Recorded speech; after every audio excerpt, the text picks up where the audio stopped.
faut penser à deux types d'air. Il y a d'une part l'air extérieur et de l'autre part, on a l'air intérieur.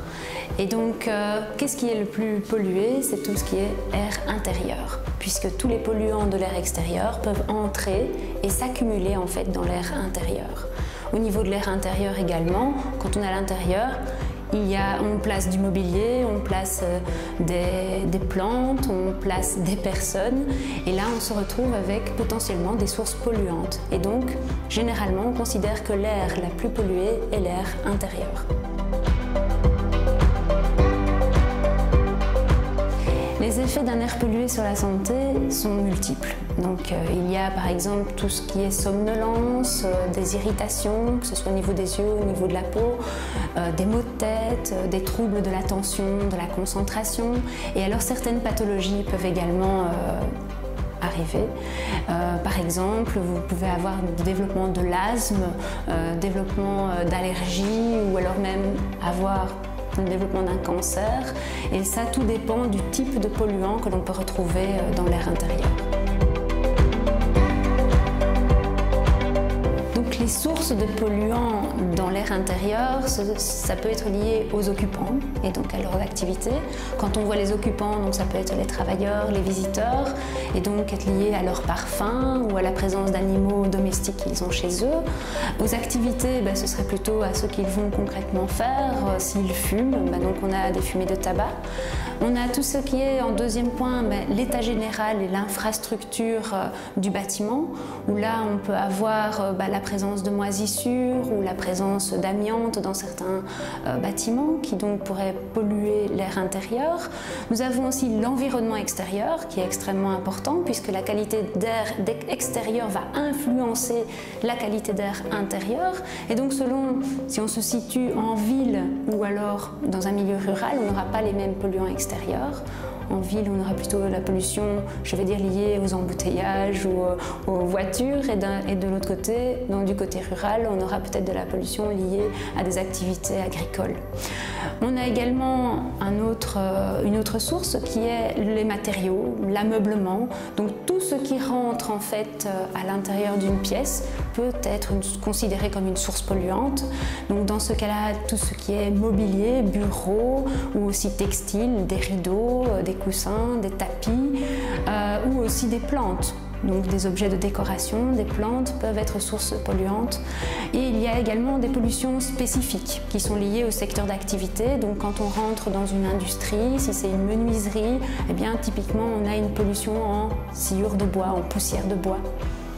Voilà, donc on peut avoir ça en fonction de différents secteurs.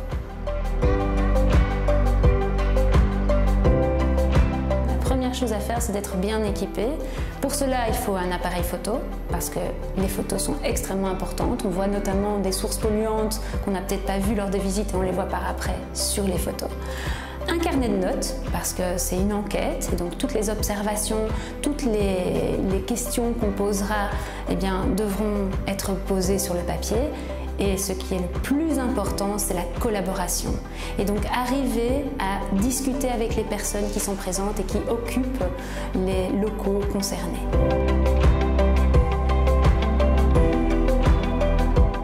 Il y a 5 grandes étapes. La première étape est une enquête préalable. La deuxième étape, c'est l'enquête sur place, dans le bâtiment concerné, dans les locaux concernés. La troisième étape, c'est l'étude de 3 paramètres essentiels que nous verrons par la suite. La quatrième étape, c'est vraiment l'étape de métrologie spécifique. Celle-ci est facultative et dépend de la situation. Et la cinquième étape est la proposition de suivi.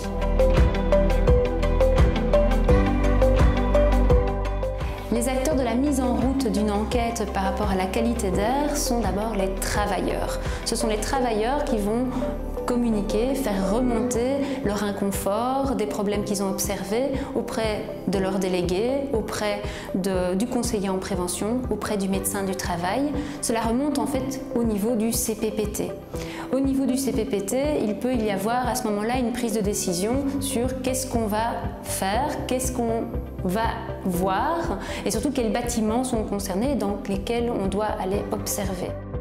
Il arrive parfois que pas mal de mesures ont été déjà prises et que donc ils se retrouvent dépourvus dans les propositions de solutions.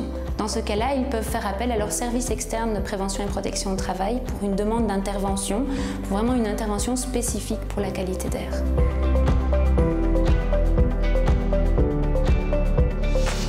Les 3 paramètres essentiels de mesure sont le taux de dioxyde de carbone, le taux d'humidité relative et la température. Pour le taux de dioxyde de carbone, il est important de maintenir le taux en dessous de 800 ppm. Donc jusqu'à 800 ppm, on va considérer que l'air est de bonne qualité. Entre 800 et 1200, on va considérer que l'air est de qualité moyenne. Et au-delà de 1200, on va considérer que l'air est de qualité vraiment très mauvaise.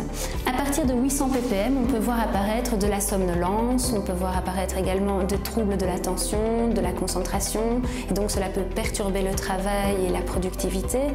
Et il faut bien savoir que le taux de dioxyde de carbone est un très bon indicateur du renouvellement d'air. Pour le pourcentage d'humidité relative, il est important de veiller à maintenir ce pourcentage entre 40 et 60%. En dessous de 40%, on voit apparaître un phénomène de sécheresse qui peut se traduire par des symptômes tels que l'irritation des yeux, l'irritation de la peau ou alors des irritations au niveau des voies respiratoires. Au-delà de 60%, on arrive tout doucement dans une zone où peuvent se développer des acariens, des champignons, des moisissures. Ceux-ci peuvent alors entraîner l'apparition d'allergies. Pour la température ambiante, la température idéale va dépendre fortement des activités qui sont réalisées dans les locaux. La chaleur et le confinement d'air sont propices en fait au développement des virus et des bactéries. Il est donc important de ne pas provoquer un excès dans ces locaux. Une température ambiante et un pourcentage d'humidité relative élevé favorisent la multiplication d'acariens, de moisissures, de champignons. Donc c'est un problème d'odeur. Ok. Est-ce que cette odeur est présente toute la semaine? Ok. Alors moi, ce que je vais vous proposer, c'est de vous envoyer un document et ce document va vous permettre de voir s'il y a un jour où l'odeur est un peu plus présente que d'autres.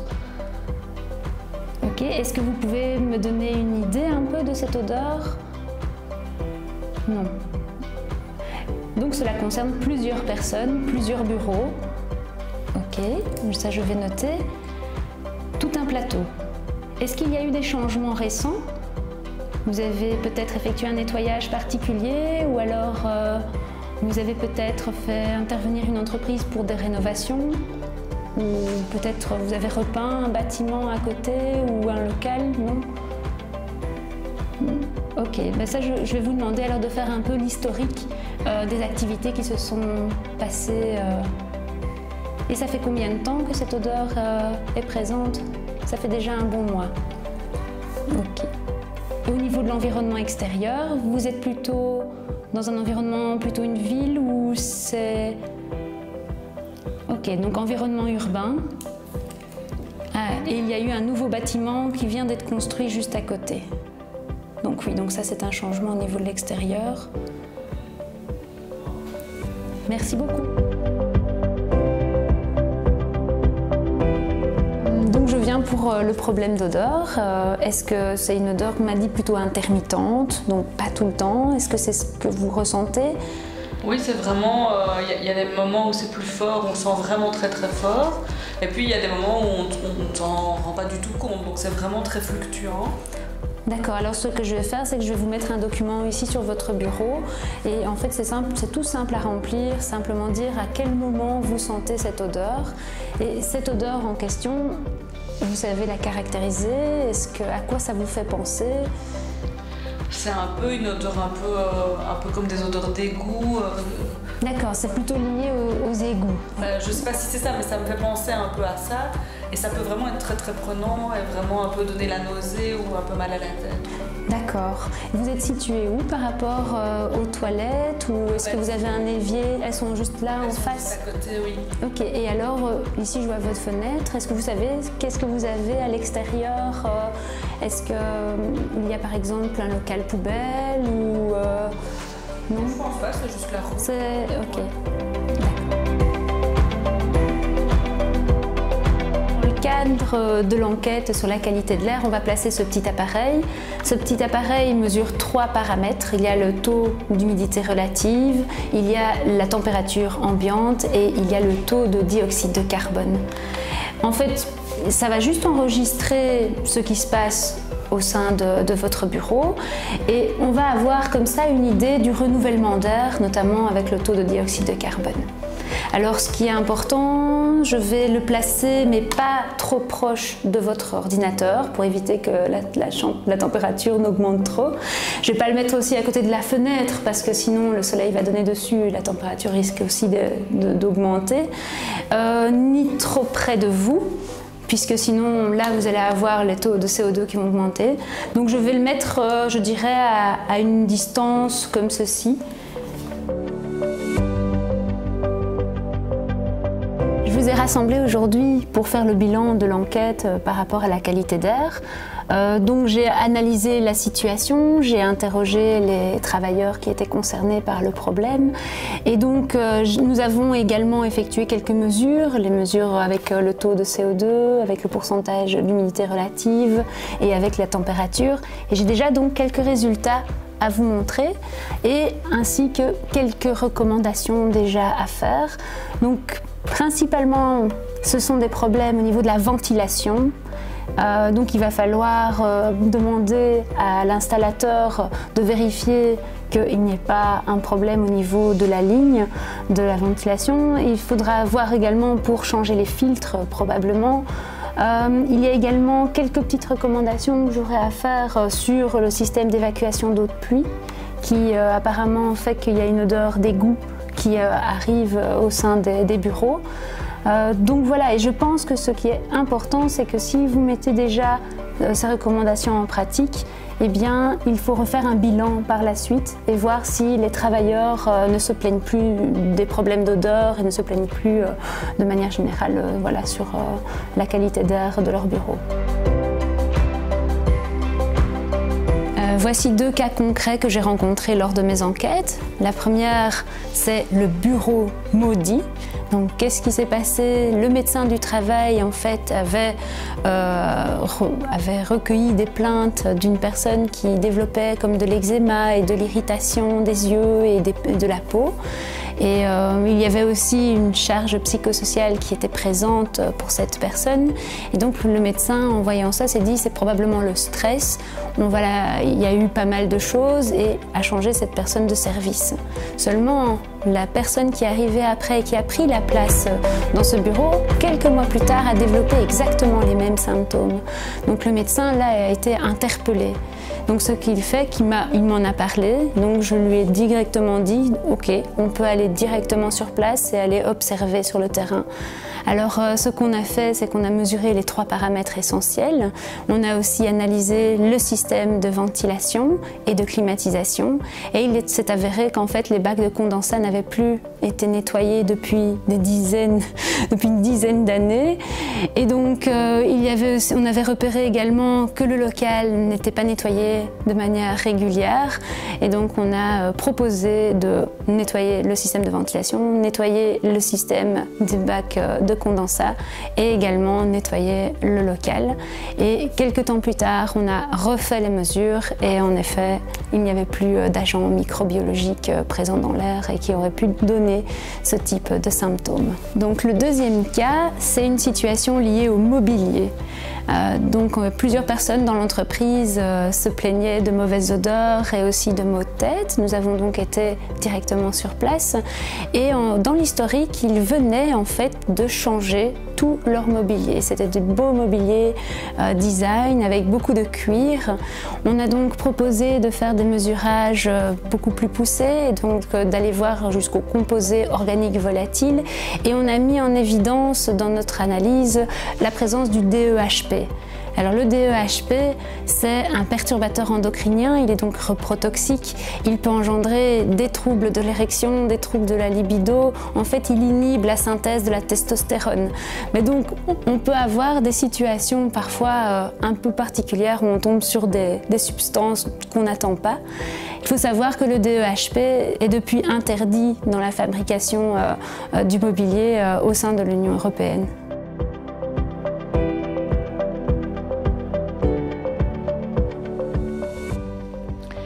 La problématique des pollutions intérieures sur le lieu de travail est encore fort méconnue.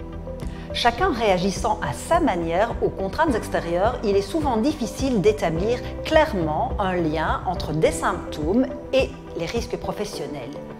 Agir collectivement est en tout cas plus difficile et demande dès lors une bonne préparation en CPPT. Voici quelques pistes d'action. S'informer davantage et lister les problèmes potentiels de pollutions intérieures, notamment lors des visites périodiques des lieux de travail. Il peut s'agir de problèmes liés à la ventilation, aux matériaux, au mobilier, aux aménagements intérieurs ou au parc machines, etc. S'appuyer sur des plaintes de travailleurs pour débuter une prise en charge plus globale de la problématique via le CPPT.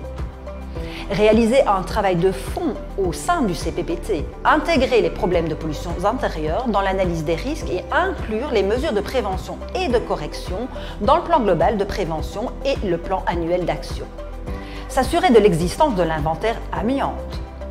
Profiter des travaux de rénovation à l'intérieur de l'entreprise ou la construction d'un nouveau bâtiment pour établir un cahier de charges visant à prévenir les problèmes de pollution intérieure. Interpeller le médecin du travail sur l'analyse des postes de travail en lui demandant, par exemple, un inventaire des produits polluants susceptibles d'être émis. Sensibiliser les travailleurs pour les conscientiser aux risques potentiels et aux mesures de prévention à mettre en œuvre, l'aération manuelle par exemple. Une autre façon de réagir serait de simplement poser des questions au CPPT.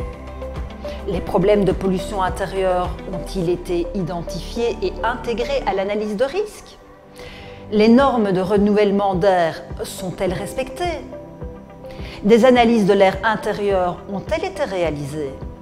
Y a-t-il eu des plaintes de travailleurs sur l'ambiance atmosphérique des lieux de travail? Les produits de nettoyage utilisés sont-ils écologiques? L'isolation n'a-t-elle pas été excessive ou mal conçue au détriment d'une bonne ventilation? Toutes ces questions et bien d'autres peuvent être posées au CPPT et doivent trouver réponse. Consulter la fiche numéro 13 de RIS sur les pollutions intérieures sur les lieux de travail est un point de départ idéal pour l'action syndicale sur ce sujet.